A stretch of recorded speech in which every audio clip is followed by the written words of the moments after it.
The Omnipotent Self, a study in self-deception and self-cure by Paul Bousfield. Part 1, The Omnipotent Self. Chapter 1, The Unconscious Mind. 1. In considering the question of character with its various irregularities and idiosyncrasies, we shall have to accustom ourselves to dealing with factors which do not exist in consciousness at all. Strange as it may seem to the uninitiated, many of our thoughts, ideas, and motives are quite outside our normal consciousness, and of them only the resulting emotions and actions appear on the surface. This may be taken as an absolute and indisputable fact, and one which the reader should try to appreciate at the outset, although it is somewhat difficult to realize, for we always find it hard to apprehend and understand something which we can neither see nor touch. If one were to tell the ordinary laborer that water is composed of two gases, which when combined form a liquid, he would probably be quite incredulous, and possibly in his ignorance might even deny emphatically any such possibility, on the grounds that it was against all common sense and experience. He, failing to realize, of course, how very limited were both his sense and his experience, in spite of his feelings of absolute certainty and in spite of complete faith in the unshakable logic behind his belief, he would be wrong. While it is not to be expected that many readers of this book will deny the existence of the unconscious part of the mind, it may well be that many will fail to realize that it is of more than theoretical value. It therefore becomes necessary for us to examine the matter somewhat carefully and to familiarize ourselves with the ideas of the working of this unconscious mind. Without going into the further subdivisions recognized in psychology, we will confine ourselves to dividing the mind into two parts, the conscious and the unconscious. And of these, at any given moment, the conscience is by far the smaller part. We are actually conscious at any moment of but very few things, such as the book we are reading, the chair we are sitting on, and dimly of our immediate surroundings. 1,000 memories which we might conjure up of our childhood and our past are, for the time being, far from consciousness. Yet these matters exist somewhere in the mind, for we are able, if we choose, to search about in it and bring them into consciousness, even though we may not have thought of them for many years. This leads us at once to a striking fact, namely, that while many things can be remembered at will, others which we feel we ought to remember cannot be brought to mind at all. It is an extremely common experience to find that one has forgotten a name completely, and that no effort will bring it into consciousness. Yet later on, apparently without effort, the name will come back to us, as we say. In fact, the very phrase we use, "come back to us," implies that it has been somewhere away from us, that it has been lodged in some place that is foreign and unknown to us, yet which we are aware is somewhere within us. It is also common knowledge that a great many events and scenes of considerable importance to us at the time of action are forgotten, and that they can only be recollected if some sort of stimulus or reminder be given. For instance, a person may have forgotten completely where and how he spent a holiday 10 years ago. No amount of racking his brain brings anything to light. But having been reminded of a single incident that occurred during that holiday, the whole of the rest may come up from the unconscious in full detail. There is a third kind of memory, more important still. if one may be permitted to call it memory, and that is the memory of facts which no ordinary stimulus of this sort will ever bring up into consciousness again. The term memory is used here because we have every reason to believe that somewhere in the unconscious all facts have been registered, and in many cases may be partially brought into consciousness again by suitable means. Such, for instance, as hypnotism or psychoanalysis, two very different methods, by the way. Yet, though these impressions have been made on the mind, and though there is this unconscious memory still in existence, in the ordinary course of events, we should never again be conscious of them. We may, however, be very conscious of actions and emotions emanating from the unconscious memory. Thus, suppose that as a child one had lived in the country, and on several very happy occasions a bonfire had been lighted at a picnic, and that later on one lived in a town, and that this picnic, which happened at the age of 3 or 4 years, had become completely forgotten. So much so that even photographs of the scenes or conversations on the subject carried on by other people brought no memory to light and seemed to touch no chord. It would still be quite likely that the mere smell of a bonfire in the distance, or any smell resembling this, would be enough to cause a considerable feeling of elation and happiness in the person. A feeling that something pleasant was taking place, an idea that if only one could remember, a pleasant picture could be called up. This is because it is associated in the unconscious mind with these previous happy occasions. Or again, suppose a child at the age of 2 or 3 years has been dropped into a pond and nearly drowned. Although the incident may in later years be completely forgotten, the horror of deep water and all its associations may vividly persist. It seems probable, and a considerable amount of work has been done on this subject in psychoanalysis, that every action, thought, or idea that has ever been registered in the mind, even to some extent before birth, is permanently fixed, and that although much of this cannot be brought into consciousness by present methods, yet all the feelings and emotions, however slight, which attended these thoughts, ideas, and actions, are perpetually being called forth by slight stimuli of which we are unaware, and these are playing their part in molding our thoughts, feelings, and actions in the present time. I had an interesting patient a short time ago who, owing to certain experiences in the war, was suffering from complete loss of memory. So complete that he did not know his own wife or even his parents. Under hypnosis, the whole of his memory was rapidly brought back, and when it appeared to be normal and both he and his parents were quite confident that it was as good as it had ever been, I suggested that we might try an experiment to see if we could improve it still further. I asked him, amongst other things, if he could voluntarily remember the first time he wore knickerbockers. He had not the faintest recollection of the matter. I then hypnotized him and told him to give me the details. He described the knickerbockers minutely, the number of buttons on them, the fact that he had wore them on his 3rd birthday, and his father had given him a penny, and told him that now he was a little man, he must have money in his pocket, together with a very large number of other details.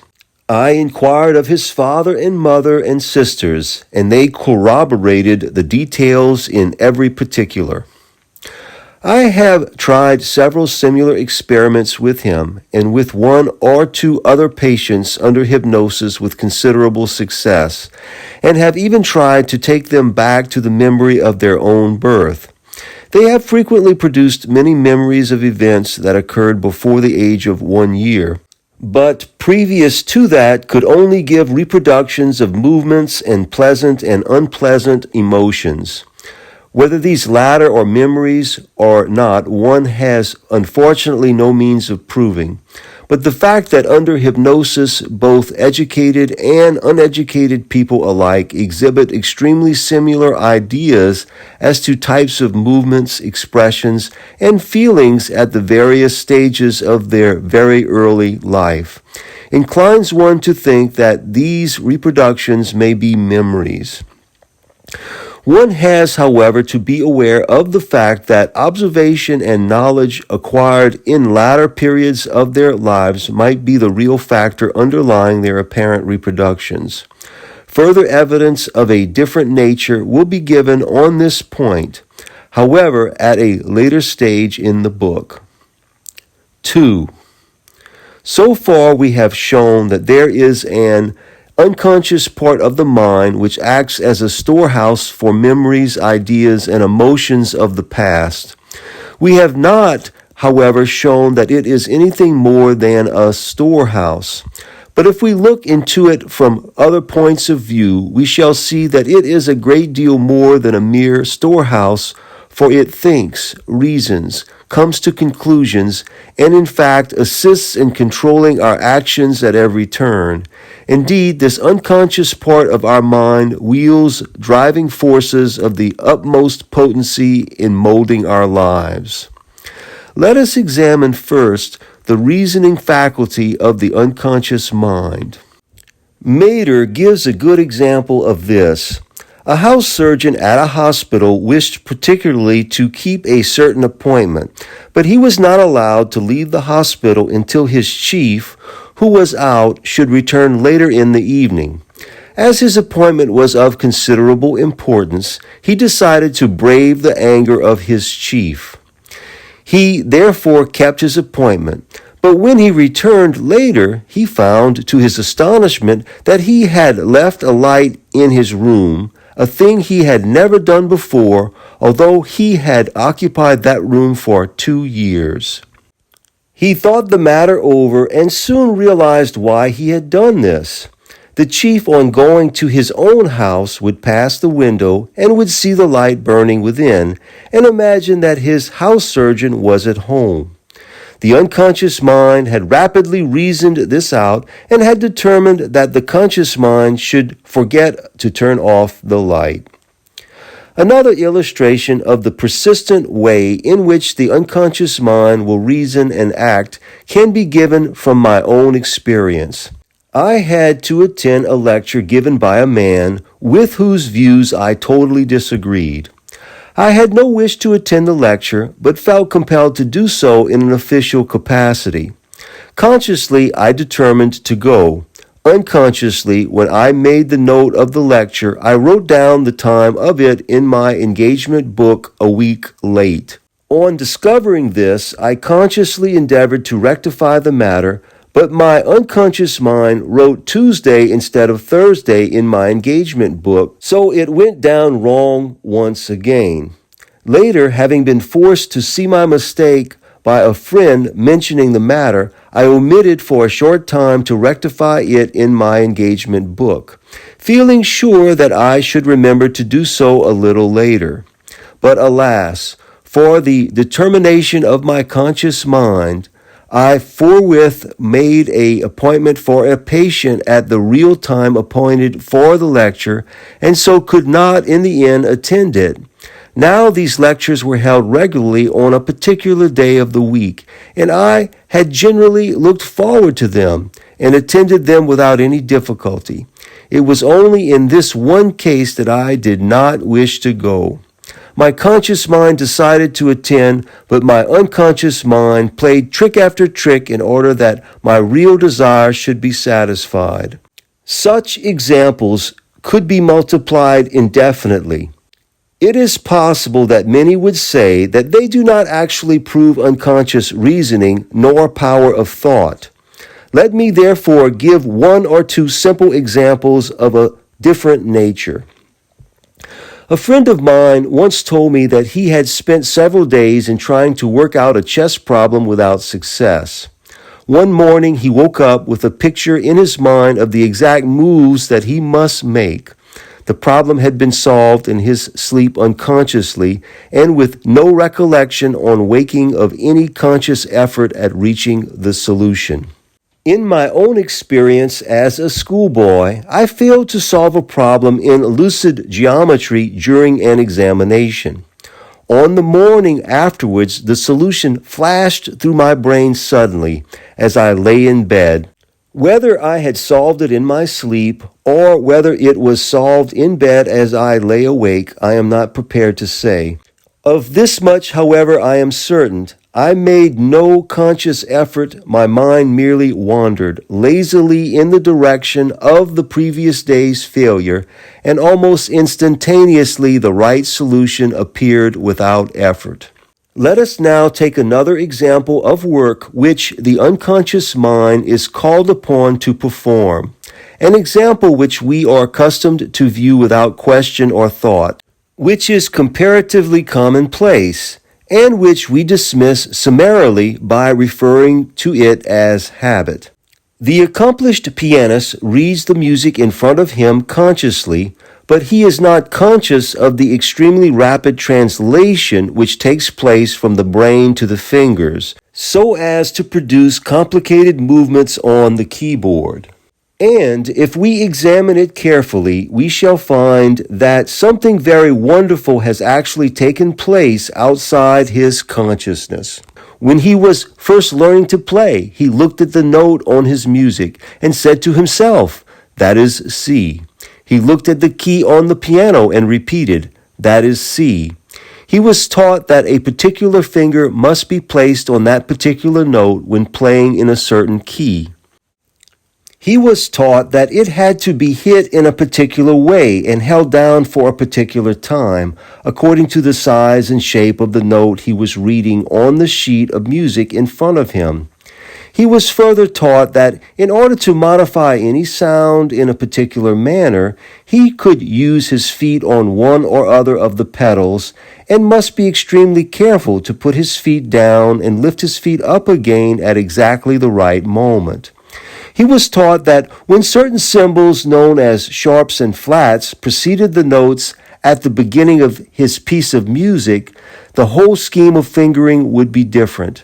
And at first he had laboriously to go through the process of watching first the music and then the keyboard, and of thinking at each point what he should do with his fingers and with his feet, and how he should do it, and for what period he should keep on doing it. Now the whole process is going through with 500,000 notes, which he has never seen before, many of them played simultaneously and with an exactitude which he never attained when he was consciously thinking. Whatever may be the nature of the unconscious action which is taking place, all he has in consciousness is the music in front of him and the final sound that he is producing, together with the emotions which these call forth in him as a result of the whole. Can there be any doubt left that a complicated unconscious process of the same kind is taking place?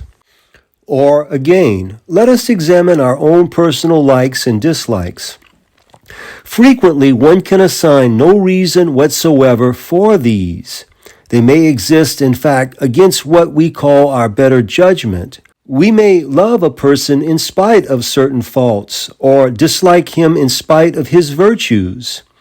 If the matter be examined further, however, we not infrequently find the reasons for our emotions towards him, either his manner, dress, or tone of voice, or some other trivial reason may resemble someone we have liked before, or on the contrary, some mannerism may call to mind a similar mannerism which we associate either in ourselves or in some other person with unpleasant characteristics.